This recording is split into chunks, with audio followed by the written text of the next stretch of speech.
ที่รับฟังรายการจากสถานีวิทยุกระจายเสียงพระพุทธศาสนาแห่งชาติและสังคมขึ้นเมื่อการศึกษาพระพุทธศาสนาและวัฒนธรรม FM 104.50 เมกะเฮิรตซ์จากวัดไฟหิน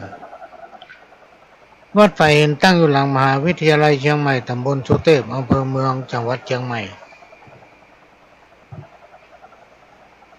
วันนี้ก็มาพบปะพี่น้องท่านผู้ฟังเป็นประจำทุกคืนวันพุธตั้งแต่เวลา 4 ทุ่มถึง 5 ทุ่มวันนี้เป็นวันพุธพี่น้องท่านผู้ฟังขึ้นหนึ่งค่ำออก1 ค่ำเดือน 5เหนือก็มีโอกาสมาพบปะพี่น้องท่านผู้ฟังหลังจากได้หายไปหลายพุธ เมื่อเสาร์อาทิตย์ที่ผ่านมานี่ก็มีภารกิจมาได้มาพบปะพี่น้องท่านผู้ฟังก็จะพยายามพี่น้องท่านผู้ฟังเวลามีเหมือนกันละ24 ชั่วโมงแต่ว่ามันหน้าที่การงานมันจะแตกต่างกันคำนี้ก็จะพยายามมาพบปะพี่น้องท่านผู้ฟังพยายามบักขาดเพราะว่าจะได้วางงานหลายๆงานปล่อยวาง ในสังคมชุมชนทุกหมู่บ้านพี่น้องท่านผู้ฟังในยุคปัจจุบันเนี่ยคนดีนักคนมีการศึกษาก็นักคนที่มีความรู้มีภูมิปัญญาก็หลากหลายนะแต่ว่าหลายๆจิตหลายๆใจพี่น้องท่านผู้ฟังเขาจะจิตใจของคนเรามันเหมือนกันไปหมดถึงบ่ได้ ถึงบ่ได้เหมือนกับกรรมครูบาอาจารย์หรือคนผู้เฒ่าผู้แก่เพิ่นกล่าวไว้ว่านานาจิตตังนานาจิตตัง10 คนกับ10ความคิดแต่สิ่งที่เราจะละลืมบ่ได้เมื่อกี่วันมานี้ได้มีโอกาสได้อู้กับฝรั่งนะพี่น้องท่านผู้ฟังเพิ่นศึกษาธรรมะเพิ่นก็ได้อู้ให้ฟังว่าโอ้ปัจจุบันเนี่ยสื่อมันนักเหลือเกินทุกอย่างพี่น้องท่านผู้ฟังมันต้องมีความลับนะทุกอย่างแต่ก่อนนี่เพิ่นว่าคนมหันผีหันคนบ่ฮู้ผีฮู้เนี่ย หรือว่าคนบ่ฮู้ผีบ่ฮู้แต่ตัวเฮาฮู้นะแต่ถ้าเราจะให้มันอยู่ด้วยกันอย่างพร้อมเพียงและมีความสมัครสมานสามัคคีเป็นน้ำหนึ่งใจเดียวกันเนี่ยพี่น้องท่านผู้ฟังเหมือนกับกรรมตะกอนที่ว่าพริกบ้านเหนือคือบ้านใต้อยู่กันเหมือนพี่เหมือนน้องเขาจะต้องบัลละแล้วก็ยึดเอาหลักธรรมะอันเป็นคำสั่งสอนขององค์พระสัมมาสัมพุทธเจ้าถ้าไผ่ยึดเอาธรรมะ4 ข้อเนี่ยไว้ในจิตในใจปัญหาสังคมจะลดลงนักผมมีหาร4พี่น้องท่านผู้ฟังผมมีหาร4หมายถึงหลักธรรมข้อธรรมะที่เกี่ยวกับคนเราทุกคนผมมีหาร4มีอันอย่างพ้องก็มีเมตตากรุณามุทิตาอุเบกขาเมตตามีความฮักความปรารถนาดีต่อผู้อื่นเมื่ออ่านเพิ่นอยู่ดีมีสุขเขาก็มีความยินดีอาหารเพิ่นมั่งเพิ่นมีนะเพิ่นร่ำเพิ่นรวยเขาก็มีความยินดีดีใจกับเพิ่นทำข้อ1กรุณามีความปรารถนาให้คนอื่นพ้นจากความทุกข์พ้นจากความทุกข์ ข้อที่สามมุทิตามีความยินดีต่อทุกคนที่เปิ่นมีความสุขเปิ่นมีความโง่มีความสามารถมีวิสัยทัศน์มีผลงานทำมาอย่างก็ได้หมดปานป้อยังเพื่อแผ่คนอื่นก็คือแนะนำก็ทำแต่ความดีงามข้อนี้สำคัญ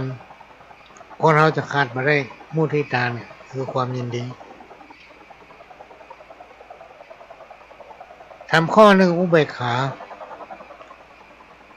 ก็คือวางเฉยต่อสิ่งอย่างหลายๆอย่างพี่น้องตั้งถูกฟังคือวางเฉยมันเป็นใจหน้าที่ของเขาแต่ถ้าหันว่ามันบรรทุกต้องแต่ความยุติธรรมของนี้เขาก็ต้องตักเตือนโดยนำเอาข้อธรรมะว่าคนเขาถ้าไล่ศีลธรรมเนี่ยพี่น้องตั้งถูกฟังมันยุ่มเป็นสุขยุ่มเป็นสุขธรรมะสี่ข้อนี้เป็นรากฐานบนกฎของธรรมชาติเป็นหลักแห่งความจริงที่คนมนุษย์เราพึงนำปฏิบัติธรรมะอันเป็นคำสั่งสอนองค์พระสัมมาสัมพุทธเจ้าเป็นหลักแห่งความจริงทำให้สังคมชุมชนอยู่เย็นเป็นสุขนะยิ่งถ้าเอาเจ้าพุทธตั้งหลายเนี่ยหันมาช่วยกันลดละเลิกและก็พัฒนาตนเองลดละเลิกความมักง่ายความหันแก่ตัวเขาต้องมาร่วมกันสร้างจิตสำนึกพี่น้องตั้งฟังเพื่อกับตนเองเป็นประการแรกไม่ใช่ว่าไปจ้องกับเปิ้นย่าอย่างกับถูกทั้งหมดตัวเก้าทำมันอย่างไปก็เป็นทุกข์หมดพี่น้องตั้งฟังเขาต้องเอาใจเปิ้นมาใส่ใจเราความเสียสละของคนนั้นมันมีขอบเขตแต่ละอย่างแต่ละอันนั้นมันมีที่ไปที่มาของมันเราต้องสร้างความเข้าใจและแบ่งปันใจให้เพิ่นคนเราตั้งหลายเนี่ยพี่น้องตั้งถูกฟังส่วนนักชอบแสวงหาดิ้นรนถึงวันเนี่ยเขาจะมาอยู่อย่างสมัยก่อนมาได้แล้วพี่น้องตั้งถูกฟังสมัยก่อนนี่เขาเก็บผักตำหัวตำหาวมากินกันเนาะปลูกอะไรกินอันนั้นเนี่ยส่วนมากไปเนี่ยการเนี่ยงานกันที่ไหนแล้วถ้าหน้าหนาวอย่างเงี้ยจะดังไฟหิ่งหนาวกันบ้านไกลบ้านทิมก็มาอยู่ด้วยกันอู้กันวันแต่มาปัจจุบันเนี่ยพี่น้องตั้งแต่ฟังมันตั้งคนตั้งอยู่ถ้าบัดแน่บอกว่าเนี่ยไม่ได้ไปหากันบ้านติดกันแต่ยังหมูจักกันก็มีมันหันกันในเรื่องเพราะอย่างมันเป็นไปตามกาลสมัยคนเราต่างคนต่างมีหน้าที่มีภารกิจที่ต้องทำบางต้านนี่ออกบ้านตั้งแต่เช้ากว่าจะเข้าบ้านก็ดึกเดินกลางคืนเขาปนอนเลยเรื่องมาหันกันยิ่งในยุคปัจจุบันเนี่ยคนมันนักคนหลายชาติหลายภาษาหลายบ้านหลายจ้องมาอยู่รวมกันแล้วมาแพร่ขยายไปเรื่อยๆอย่างบ้านจัดสรรเนี่ยมีไปทั่วที่ไหนถ้าถนนไปแล้วก็ไฟถึงนี่นะพี่น้องท่านผู้ฟังก็นั่นแหละเจริญเมื่อความเจริญมันเกิดขึ้นเนี่ยพี่น้องท่านผู้ฟังอย่างต่างๆที่เป็นสิ่งอำนวยความสะดวกมากกันนักขึ้นตัวมา เป็นต้นว่าถนนหนทาง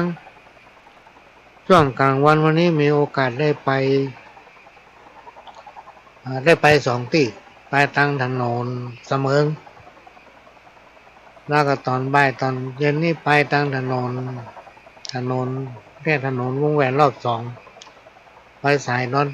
นขึ้นสะพานนอนจันทร์สายสนามบินขาไปในรถปอติดตะแดมเป็นขาเข้าขาออกพี่น้องท่านดูฟังโอ้โหรถมันติดเป็นกิโลหลายคนเพิ่นคิดว่าทำสัก5 ปีไปหน้านี่มันจะขนาดไหนบ้านเฮาเนี่ยเนาะ วัฒนธรรมประเพณีที่เฮาลืมเฮาละบ่ได้เป็นต้นว่าเดือน4เพ็งที่ผ่านมาแต่ว่าวันศุกร์นี้ก็มีการต้านเข้าใหม่ต้านอาปีแต่เก่าเน่าเมินญาติกาญาติพี่น้องเต็มวัดต่อไปถ้าเมื่อกี้เดือนนี้ก็จะปีใหม่เมืองเหนือเฮาแต่ว่าวันศุกร์นี้ก็ตรุษจีนวันนี้ก็ยังมีลุ่มๆล่ำๆอยู่ แต่ปีใหม่เมืองเหนือเฮาลูกเต้าเราหลานไปอยู่ที่ไหนก็จะปิ๊กมาบ้านมาสะเกาดำหัวพ่อแม่มากินข้าวร่วมกันปิ๊กมาบ้านเกิดของตัวเก่ามาเลี้ยงดำหัวผีปุญญาในบ้านในจองของตัวเองเรียกว่าอยู่ที่ไหนก็ปิ๊กมาบ้านบางที่บางแห่งก็รวมตัวกันเรียกคนถึงหมู่เชิญปู่ดำเนี่ยดำเชิญผีปุญญามาเชิญพ่ออาจารย์มาห้องเข้าเอาขนมันสมัยเมื่อ30 ปีผ่านมาเนี่ยพี่น้องท่านฟังพ่อเฒ่าแม่เฒ่าเนี่ยเพิ่นจะถ้าหลายๆคนถ้าเป็นผีตัวเดียวกันเพิ่นจะใจไก่คู่เดียวถ้ามาอยู่รวมกันหลายคนเนี่ยที่แต่ครอบครัวไปมีครอบครัวใหม่ก็จะใจไก่ทั้งคู่หนึ่งเชิญพ่ออาจารย์มาสู่เข้าห้องขวัญ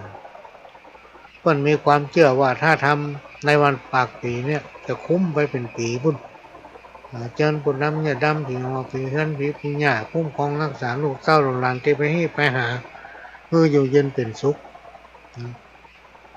อันนี้เรื่องประเพณีที่เขาละลืมไปได้เข้าภาษาออกภาษากินตานใหญ่หลวงเนี่ยเป็นนอกตันหรือฟังพวกนี้เอาละไปได้คำว่ากินบุญเก่าหมายถึงเมื่อในอดีตชาติเป็นผู้ที่เคารพเลื่อมใสในพระพุทธศาสนาง่ายเป็นคนใจบุญได้ทำบุญให้ทานบักขาดเกิดมาในชาตินี้จึงพบปะกับความอุดมสมบูรณ์สุขกายสุขใจกินได้นอนหลับแต่เขาจะไปลืมพี่น้องท่านผู้ฟังเมื่อเขาได้อยู่สุขสบายก็จะไปลืมทำบุญเพื่อทานเพื่อปันสิ่งของแก่ผู้ที่ยากไร้ทนุบำรุงพุทธศาสนาวัตถุอย่างต่างๆที่มันสุดมันสมถวายปัจจัย4อย่างเนี่ยเพื่อแก่พระไตรละครูบาอาจารย์ช่วยเหลือทุกอย่างที่เราสามารถทำได้เราทำแล้วตัวเราบ่เดือดร้อนเปิ้นเอาไปทนุบำรุงกระทำในสิ่งใดๆที่ทำให้เปิ้นมีความสุขเขาก็ได้บุญพี่น้องท่านผู้ฟังเหมือนเขาเอาไปทำอย่างเปิ้นคนนั้นคนนี้เนี่ยเมื่อเราทำไปแล้วเปิ้นมีความสุขเขาก็พลอยได้รับบุญโดยตัวเพราะฉะนั้นเมื่ออยู่สุขสบายเนี่ยจะไปลืมฮือตาลเป็นการเสริมชะตาบารมีเสื่อมกับบุญเก่าบางทีเขาลืมตัว พอเฮามั่งบุญตุ่มเศร้าสมบัติแก้วแหวนเงินคำมีนักหนาป้าปั้นเกิดเห็นว่าตายป้ามแล้วปิ๊กมาเกิดกันยังกินกับเสี่ยงอีนายพี่น้องตันฟังเนี่ยประมาทมาได้ ประมาทมาได้บางคนบัดตันกินบัดตันเสี่ยงแต่ตายไปเหี้ย อืมตายแล้วเขาจะได้ไปไหนเนี่ยไผ่หูไม่ได้สักคนเพราะฉะนั้นจะไปลืมไปละเขาจะไปคิดว่าโอ้บุญกูมีนักอย่างกูก็มีหมดจะไปประมาทในชีวิตคนเราเนี่ยหูวันเกิดหมูวันตายพี่น้องท่านผู้ฟังหมูวันตายมาว่ากันถึงกรรมเก่าพลิกหน้ามือเป็นหลังมือมีความหมายว่าเปลี่ยนจากเดิม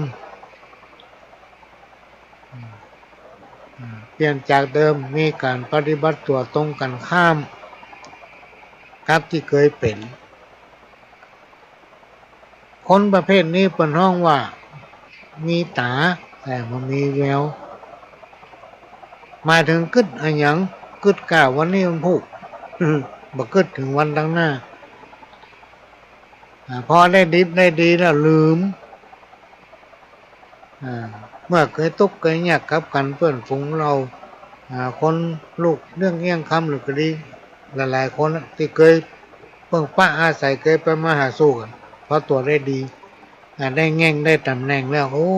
บักไก่ละบักกึดถึงกำแล้วเนี่ยพี่น้องท่านฟังเพิ่นว่าพลิกหน้ามือเป็นหลังมือนะ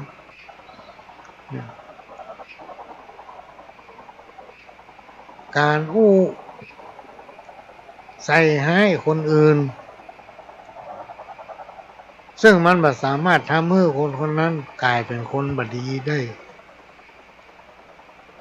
ครูบาอาจารย์ท่านได้กล่าวไว้ว่าคนเฮานี้เปรียบเหมือนหนังสือนะหนังสือนั้นมันจะมีสาระประโยชน์อย่างไรก็จังจะเล่มใหญ่เล่มน้อยถ้าเฮาบ่ได้เปิดอ่านพี่น้องท่านผู้ฟังเฮาบ่ฮู้ว่าในหนังสือเล่มนี้มีสาระมีข้อความอะไรอย่างพ่อ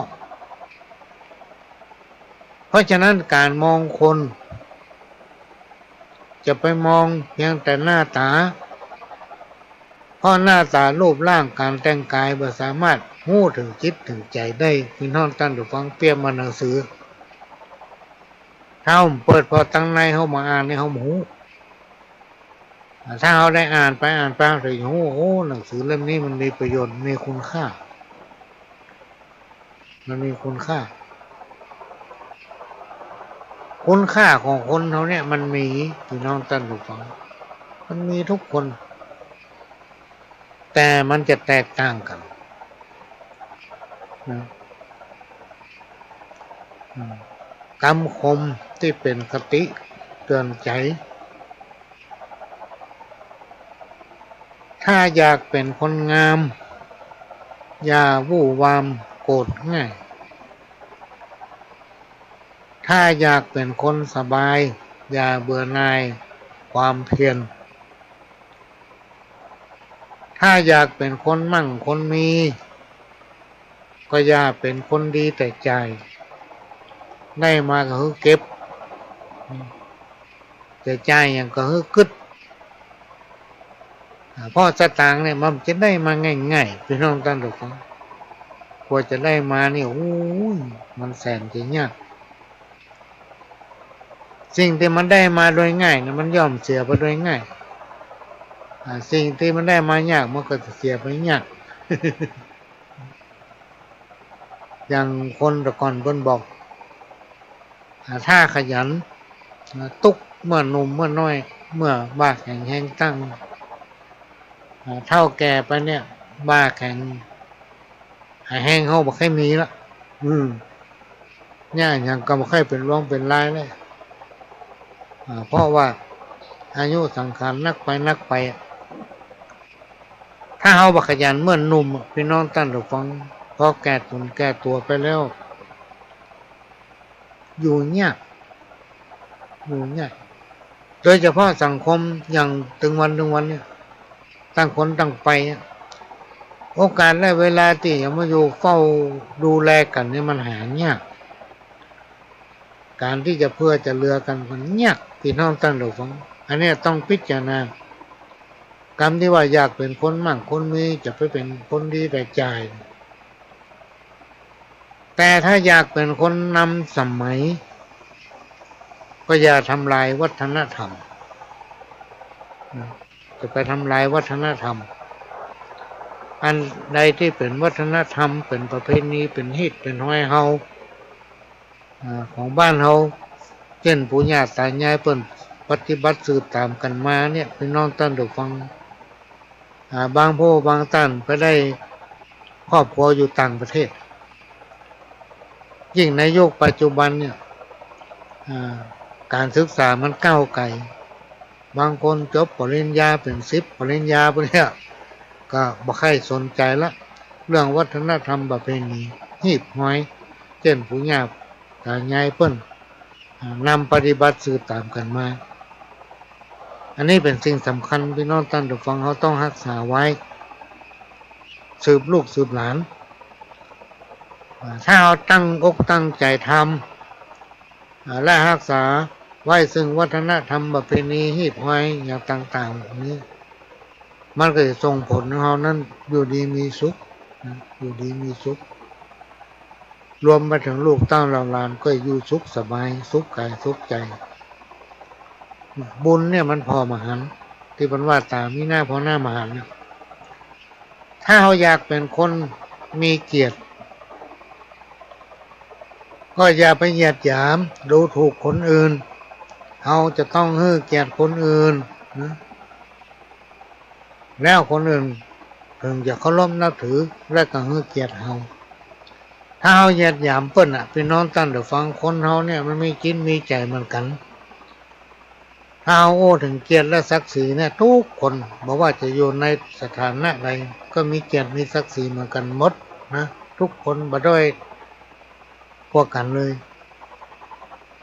โบราณเพิ่นนึกว่ามนุษย์คนเราเนี่ยเป็นสัตว์ที่ประเสริฐต่อสรรพสิ่งทั้งหลายทั้งมวลบอกว่าคนนั้นจะอยู่ในฐานะใดก็เป็นผู้ที่มีเกียรติ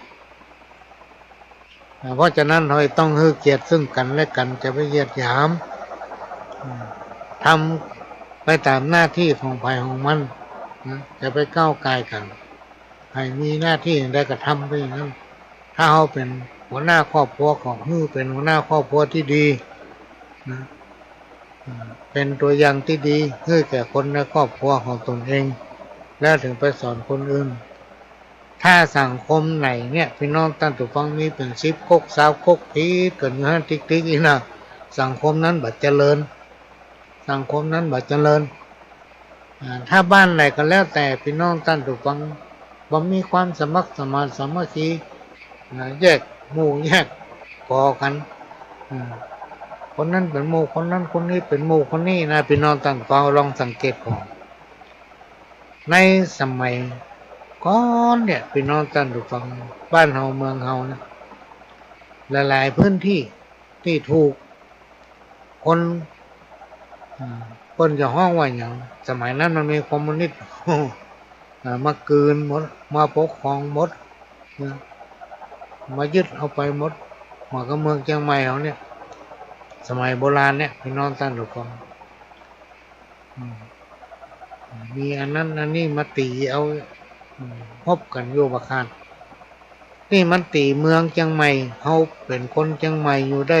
ถึงวันนี้เป็นคนเมืองเหนืออยู่ได้ถึงวันนี้เพราะอย่างบรรพบุรุษวีรบุรุษของเขาในสมัยนั้นยุคนั้นเพิ่นมีความฮักสมัครสมานสามัคคีมีความเสียสละเพื่อบ้านเพื่อเมืองเขาก็ต้องสืบตามเปิ้นพี่น้องท่านฟังรักษาไว้ซึ่งวัฒนธรรมประเพณีฮีบห้อยของล้านนาเฮาไว้บอกว่าคนต่างชาติต่างภาษาที่นับถือศาสนาอื่นเข้ามาอยู่มาเป็นลูกเป็นหลานเป็นลูกเป็นเจ้าลูกเคยลูกไปพี่น้องท่านฟังเขาก็ต้องยึดมันนำเอาสิ่งที่พ่อไว้แม่ไว้ คนเฒ่าคนแก่ครูบาอาจารย์เปิ้นปฏิบัติสืบตามกันมาเนี่ยถ่ายทอดไปให้เขาฮู้ว่าบ้านเฮาเมืองเฮาเป็นอย่างนี้เพื่อมันเหมาะสมกับกรรมที่ว่าอยู่บ้านใดให้เอาไฟบ้านนั้นนะอยู่บ้านใดให้เอาไฟบ้านนั้นทำประการหนึ่งถ้าเราอยากมีความรู้ครูบาอาจารย์เปิ้นบอกว่าจะไปลบหลู่พ่อแม่และครูบาอาจารย์นะจะต้องอ่อนน้อมถ่อมตนนะพี่น้องตั้งทุกฟังถ้าเอาไปอวดหูอวดลบอวดฉลาดที่เป็นห้องว่าคนเลี่ยมเราไม่ได้อย่างสักอย่างบ่ถ้าไปแสวงหาไปถึงสู้พ่อมเป็นคนเลี่ยมเปิ้นมันตันได้ว่าอย่างสักอย่างมันว่าไปแล้วขณะนี้พี่น้องท่านผู้ฟังก็กำลังเข้าฟังรายการสาระสัพพะน้อยอ่านปันเรื่อง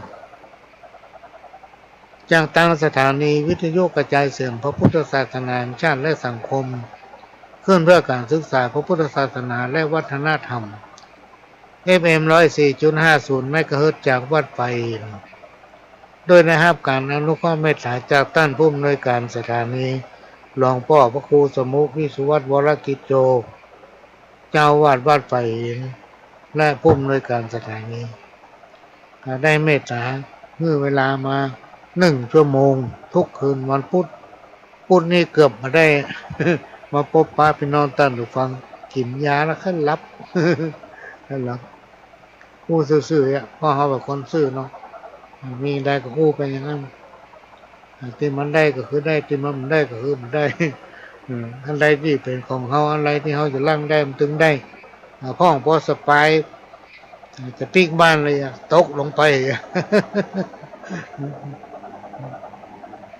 ถ้าอยากแสวงหาความชำนาญก็จะไปลืมบุญคุณคนลืมคนเนี่ยบดีเนอะพี่น้องตั้งดูตรงบดีแต่มันหิมากนะบอกขึ้นเราลองสังเกตพอเถอะลองสังเกตพอเนอะอันนี้เป็นความจริงเนอะพี่น้องตั้งดูฟังบ่เชื่อก็ลบหลู่ไปได้ที่มันว่าคนลืมคนเนี่ยบดีนะบดีถ้าอยากให้คนตั้งหลายฮักก็อยากขาดเมตตาที่อู้ปฏิแกะผมมีหางสี่ต้องมีอันแรกนี่ก็คือศีล5 ข้อพี่น้องตั้งดูฟังตั้งแต่สมัยพุทธกาลมาจนถึงปัจจุบันบอกว่าจะมีกิจกรรมในทางพุทธศาสนาเกิดขึ้นที่ใดก็จะมีการสมทานหับศีล 5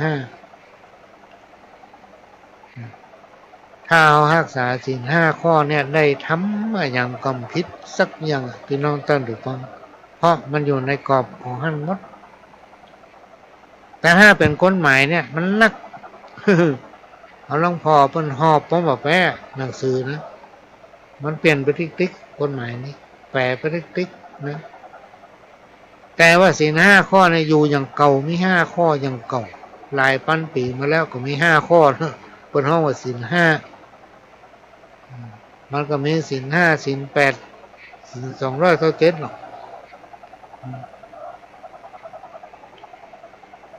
อย่างเฮาคนชาวบ้านเนี่ยเป็นนอนตั้งฟังเขาถือศีล 5ก็พอละศีล 8นี่ถ้าจะบ่ไหว เพราะเขาต้องแยกการทำงานเนาะต้องแยกการทำงาน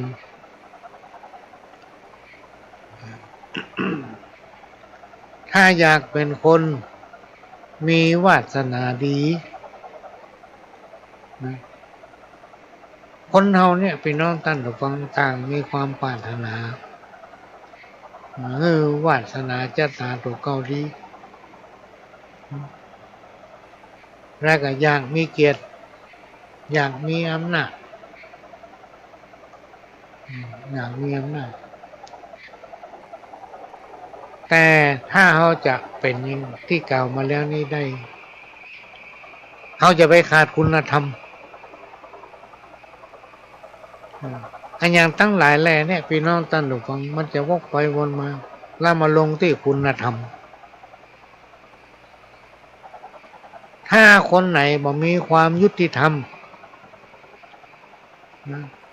บ่มีความยุติธรรมเห็นแก่พวกพ้องคนตะกอนมันว่าเป็นนายฮักหมู่เป็นปู่ฮักหลานเนี่ยมันใจไปฮักกระมูดพวกเก่าอย่างเขาเป็นพ่อบ้านเนี่ยเขาถือว่าลูกบ้านถึงมดจะมีกี่ร้อยหลังกระจังคือลูกบ้านของเขาจากประสบการณ์ของตัวเก่านี่มันจะได้อู้ข้อตัวเก่าบอกว่าเขาจะไปที่ไหนถ้าไผมาเล่ามาว่าลูกบ้านของเขาเนี่ยเขาต้องไม่ชอบต้องไม่ชอบ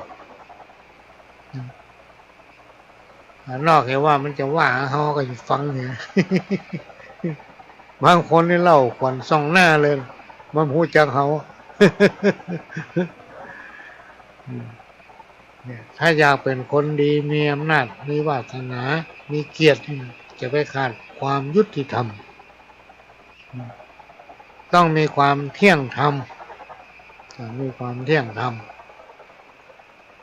แต่ถ้าอยากเป็นคนดังได้รับความเชื่อถือจากคนอื่นๆก็จะไปยกตัวขึ้นข่มคนอื่นคือว่านินทาคนอื่นคนนั้นเป็นนั่นคนนั้นเป็นนี่สู้เอาได้สักคนอย่างกับเขาดีหมดเนี่ย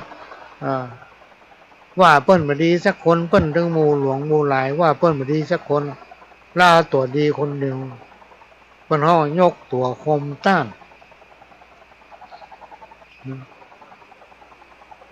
ยกตัวข่มต้านคนอื่น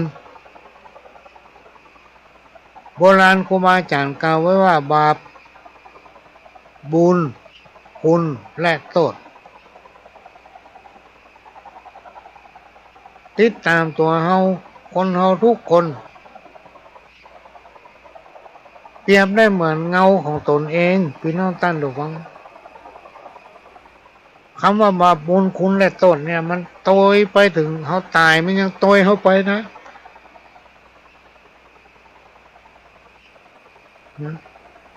มันตายมันก็โตยเฮาไป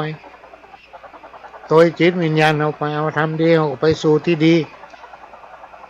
ถ้าไผทำความบ่ดีมันก็ไปสู่ในที่บ่ดี อันนี้เป็นความจริงในหลักธรรมพี่น้องท่านผู้ฟังเต้าที่เขาฟังเรามาพิจารณาดูอย่างโลกมนุษย์เขาเนี่ยถ้าวันใดวันหนึ่งเขาก็ทำในสิ่งที่มันผิดพลาดจากสิ่งจากธรรมแล้วก็ไปผิดกฎหมายบ้านผิดกฎหมายเมืองต้องโทษยังสามารถยื่นอุทธรณ์ตั้งทนายนะและขอลดหย่อนผ่อนโทษได้แต่ในโลกของจิตวิญญาณเนี่ยพี่น้องท่านผู้ฟังมันมีการลดโทษมันมีทนายบาปบุญคุณและโทษเนี่ยจะโตยไปเพิ่นถึงว่าโอ้เมื่อตายไปนี่ตึ้มได้หยังเมื่อเขาเกิดมาตัวเปล่าไปได้เสื้อผ้าไปได้แหวนไปได้กำไรไปได้แก้วแหวนเงินคำมาก็ตัวเปล่าเวลาตายก็ไปอย่างนั้นเนี่ยสิ่งเนี่ยพี่น้องท่านผู้ฟังเขาต้องเอามาคิดว่าบัดนี้เขาอายุตัวอีนะบัดนี้เขาเป็นคนนำเปิ้นนะเขาจะต้องมีความเมตตาจะทำอะไรอย่างต้องคิดเถอะก่อนแล้วคิดเถอะก่อนแล้วทำช่วยกันไปถ้าไผได้ดีก็ยินดีก็เปิ้นไผที่ตกต่ำไปก็ต้องให้กันอนุเคราะห์ช่วยเหลือที่แนะนำได้ก็แนะนำช่วยเหลืออย่างได้ก็ช่วยเหลือกันไปเพราะเป็นสัตว์โลกมนุษย์เหมือนกันในที่สุดก็ต้องตายเหมือนกันมันจะแตกต่างกันก็คือมันไผจะตายก่อนไผท่าน เพราะฉะนั้นบ่ได้รังเกียจกันในโอกาสที่เขาเกิดมาเป็นคนอายุบ่ถึง100เนี่ยเขาจะต้องทำจิตใจให้สบายปะ กันที่ไหนก็ยิ้มแย้มแจ่มใสเพราะอย่างทุกอย่างในโลกมนุษย์เนี่ยมาแจ้งเขาสักกันนะพี่น้องท่านทุกคนเขาจะมีรถเป็น10 กันจะมีไรมีนะโอ้ยบ้านใหญ่โตโลทานถึงเวลาที่ต้องตายก็ไม่ได้อย่างไปตัวสักอย่างเพราะฉะนั้นเมื่อทุกคนมีเกิดและมีตายมากันหมดเขาไม่ต้องไปจังกันไม่ต้องไปแบ่งพรรคแบ่งพวกอยู่ด้วยกันเสมือนญาติ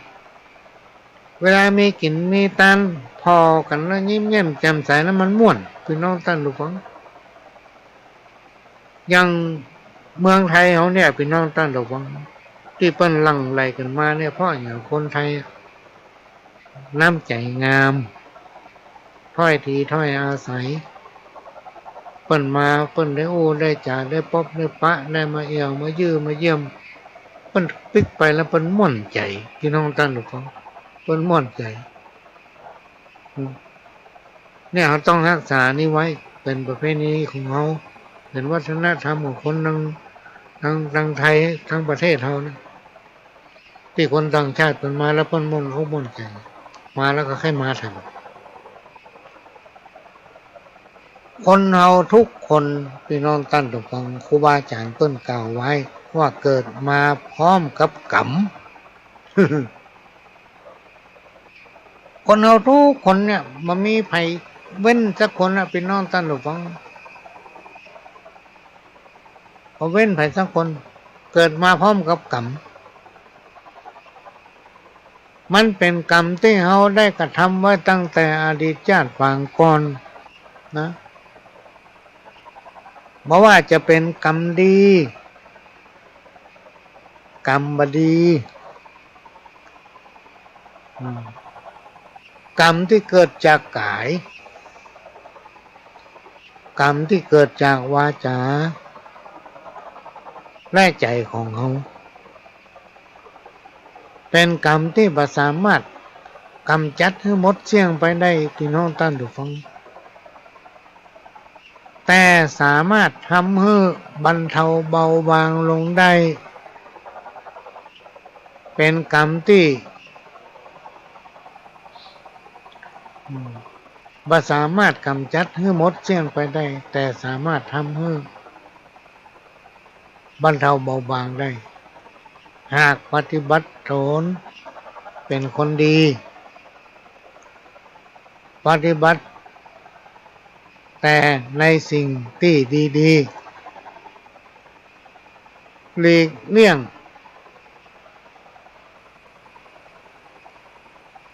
จากสิ่งที่บดีพี่น้องท่านผู้ฟังพยายามหลีกเลี่ยงสิ่งที่บดีครูบาอาจารย์ท่านได้กล่าวถึงโทษของคนบดีไว้ว่าคนบดีเนี่ยจัดอยู่ในประเภทของคนอัปปมงคลอัปปมงคลเนี่ยก็ถึงบดีเสียงอย่าง เสียงกระลิงกระลาดมาเลยอยู่ที่ไหนก็หาความเจริญมาได้พี่น้องท่านฟังคนประเภทเนี้ยกินได้แต่นอนบ่หลับเพราะอุปนิสัยของคนบดีนั้นมักจะชอบสร้างแต่ความเดือดร้อนเป็นคนที่ลืมคุณคนลืมคุณคนนั้นแม้นมันจะเอาตัวรอดได้วันนี้แต่จะปะสิ่งที่ตนเองทำในวันต่างหน้าในวันต่างหน้าจำไว้ถ้าพี่น้องท่านผู้ฟังที่ผมว่าทำอย่างใดได้อย่างนั้นอันนี้มันมีแต่เนี่ยพี่น้องท่านผู้ฟังลองสังเกตพอเถอะฟังบ่หลงอู้แล้วก็ลองสังเกตพอทำบดีนะมันจะได้บดีกว่าโดยเฉพาะคนที่มันชอบลบหลู่คนอื่นมือเกียดไผย่องตัวกล้าตัวเก่า คนประเภทนี้พี่น้องท่านฟังหาความเจริญมาได้ โบราณเพิ่นว่าฮิขึ้นศอกฮิได้ศอกเสี่ยงไปเป็นวาเนี่ยถ้าเอาปะหู้แล้ววันนี้ใส่คนเป็นเงี้ย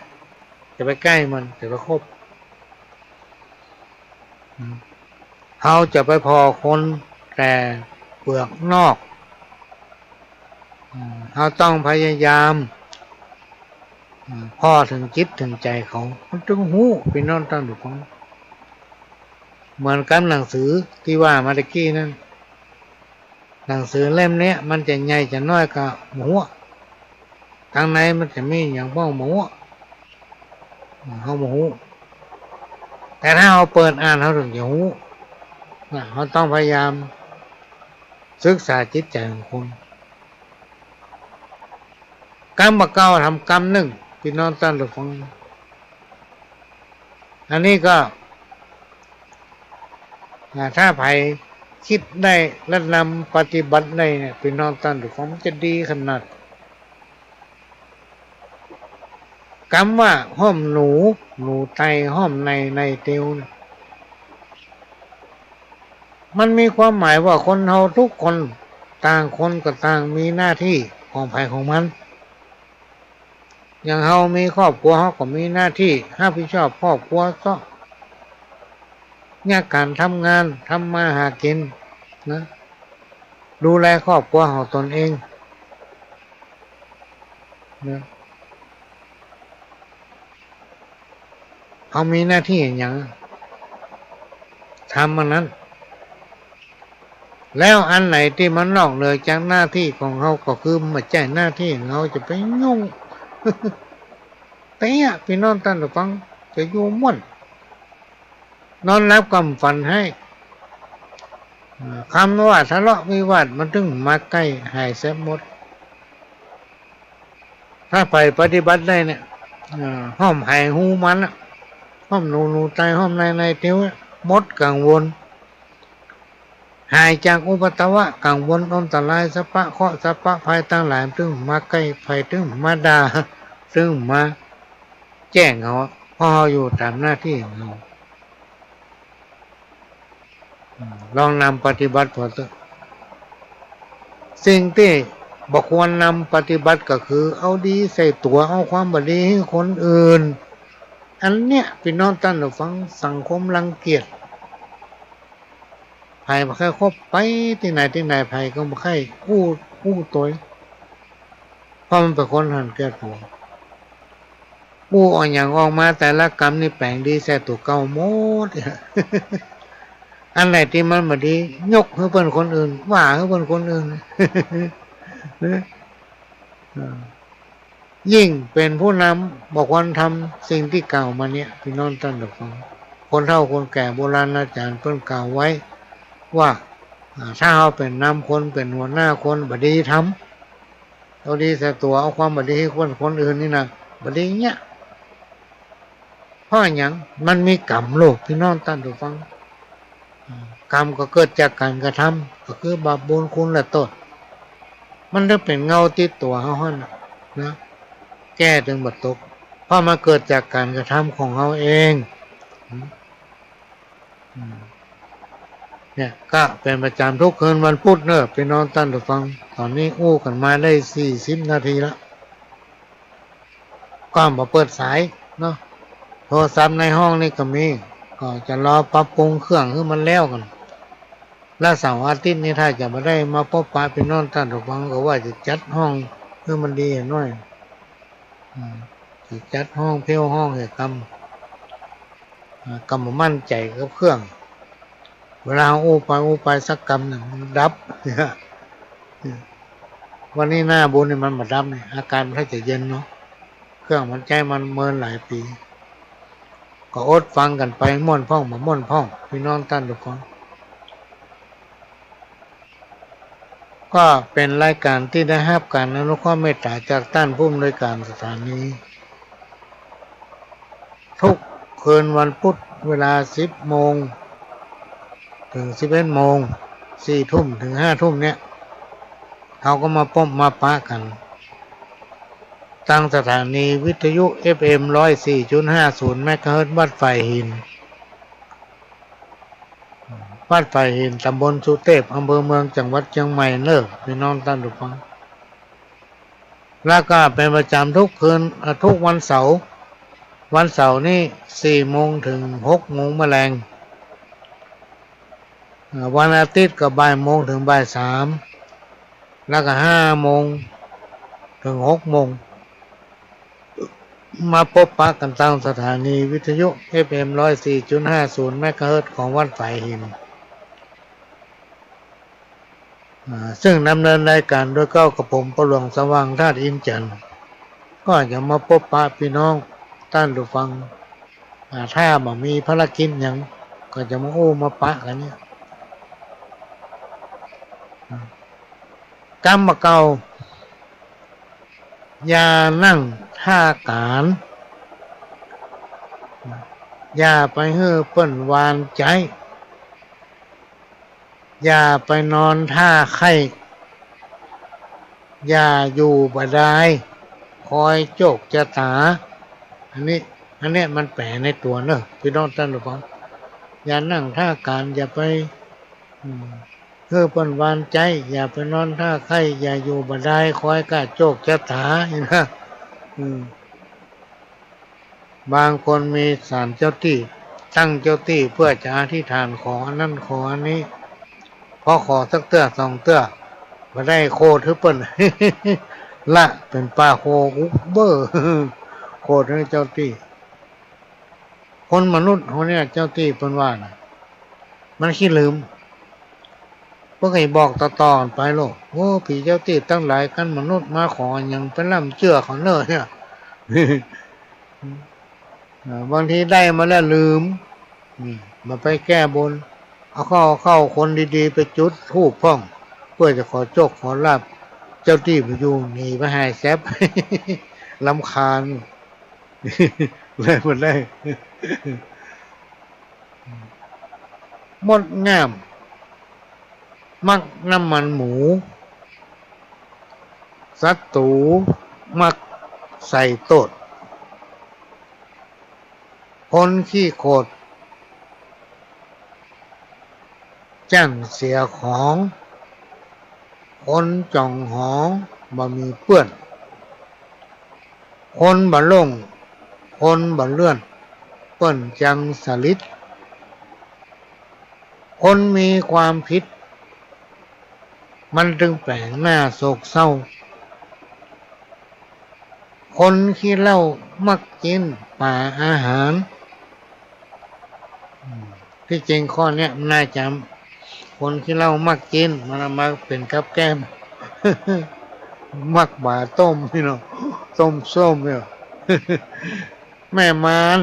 มักส้มถ้าไผ่ขี้จมนะพี่น้องตั้นหรือฟังจะไปขี้จมนะละอ่อนบ่ชอบคนขี้จิบ่มีเพื่อนป้องคนมักหนุ่งมักย่องบ่มีเงินมดงามมักจะชอบขึ้นตอมน้ำมันหมูลองบอกเถอะน้ำมันหมูวางเหี้ยอันนั้นน้อยนี่น้อยมดงามหรือมาตอบ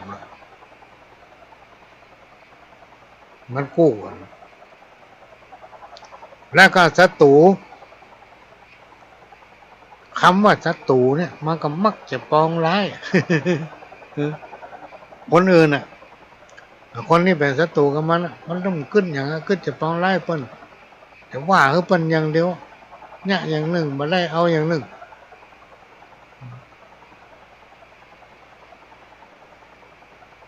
อันนี้เป็นกรรมคนเฒ่าคนแก่เปิ้นอู้ไว้มันมีแต่น่ะพี่น้องท่านที่ฟังมันมีแต่คนที่ขี้โคตรขี้มิ่งนี่เหมือนกันมักจะทำมือเสียเข้าเสียของแต่อย่างมาตั้นตีนมาตั้นมือมันกำขว้างกำบุ๊บเลยบางคนสมัยก่อนนะสมัยนี้มีแล้วหม้อน้ำบางคนยกหม้อนึ่งขว้าง ยกหม้อแกงขว้างตุบหม้อน้ มีหันหมดโทรศัพท์เครื่องใหม่แต่เอาขว้าง ก็ได้ซื้อทำไมล่ะแต่ตัวเก่านะซื้อ กับคนที่มีอุปนิสัยยิงแย่โสนี่พี่น้องท่านผู้ฟังไปไหนไปบ่ค่อยตัวไปบ่ค่อยเข้ามาสมาคมเพราะมันเป็นคนยิงคนที่มีความผิดเหมือนกันพี่น้องท่านผู้ฟังมันถึงมายิ้มแย้มแจ่มใสแล้วคนที่มีความผิดนี่นะทำหน้าตาโศกเศร้ามีความวิตกกังวลเนี่ยก็เอามาฝากไว้กรรมบักเก่าทำกรรมหนึ่งโปรดสัตว์ได้บุญโปรดคนได้บาปเป็นกรรมโบราณบักเก่าที่คนสมัยก่อนเพิ่นเปรียบเปยไว้ว่าโปรดสัตว์ได้บุญโปรดคนได้โทษหรือว่าได้บาปเพราะว่าสัตว์นั้นพี่น้องท่านผู้ฟังเมื่อมันได้รับความช่วยเหลือสัตว์ก็ย่อมจะรอดพ้นจากอันตรายต่างๆทำให้มีชีวิตอยู่ได้แต่การโปรดคนเนี่ยพี่น้องท่านผู้ฟังคือความช่วยเหลือคนที่มีความรับผิดชอบตัวเก่าเป็นคนที่มันต้องมาเอาขี้เต้ามันต้องวงเอาทานเป็นคนกันล่อนชอบไปต่อยกินนั่นน้อยนี่น้อยหน้าตาก็จัดดีหู้ก็จัดม่วนชอบไปกินเปิ้นบดายคนประเภทนี้ก็บุคคลโผดมันจะเป็นโทษกับเฮาก็ในที่สุดมันจะกลายเป็นคนหู้จักกูลคนพี่น้องท่านหรอกเป็นอันตรายเป็นภัยต่อตัวเขาอันนี้เป็นกรรมเก่าที่เป็นกล่าวไว้มันมีมาตั้งแต่ยุคสมัยก่อนพุทธกาลแล้วพี่น้องท่านผู้ฟัง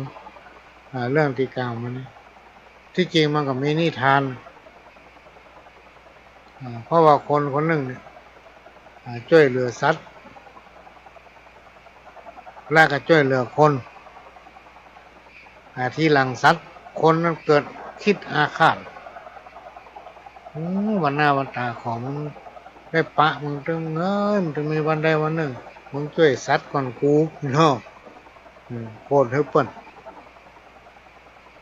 มีวันหนึ่งคนที่ช่วยเหลือสัตว์และคนนั้นให้หู้ว่าสัตว์กับคนอันใดจะมีกุลกว่ากันในสมัยก่อนพุทธกาลก็ได้ไปหาเสือก็มอบแหวนมอบกำไรมอบอย่างเฮ้อเฮามีอย่างเฮ้ออย่างปันที่สู่ได้ช่วยเหลือเฮาเองก็เอาแหวนเอากำไรเอาสร้อยอย่างเฮ้อเอาไปขึ้นไปขายเอาเงินมาตั้งเนื้อตั้งตัวเห็นเลย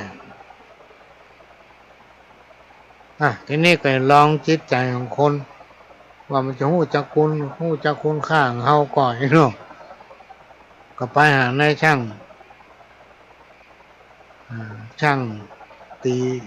สร้อยตีทองอะไรอย่างนี้ที่มีบ้านอยู่ที่ประตูวังประตูเมืองพอไปถึงก็เอาสร้อยเอาแหวนกำไลที่เสือหื้อว่า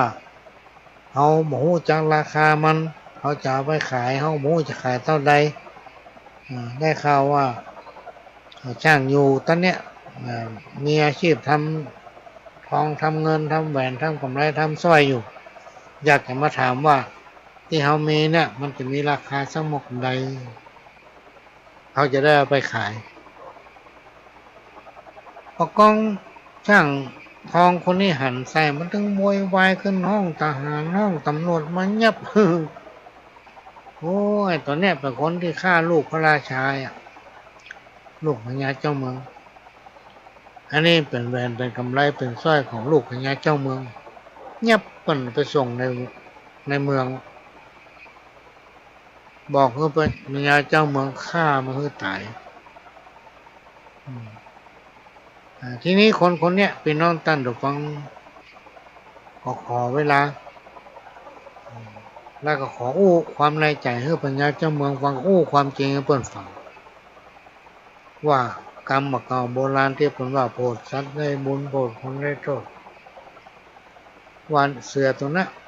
ได้ช่วยเหลือเขาแล้วเขาก็ไปลองใจเสือก็แก้วแบบเงินคำสร้อยอย่างนี้ฮื้อมาแล้วจะมาลองใจคนเนาะว่าไม่มีน้ำใจขนาดไหนเพราะเขาได้ช่วยเหลือเขาเลยอู้ความเป็นมาเป็นไปให้ปัญญาเจ้าเมืองก็สั่งให้เงียบเอาคนนั้นมาพี่น้องกันลงโต๊ะอันนี้มันมีความเป็นมาเป็นไป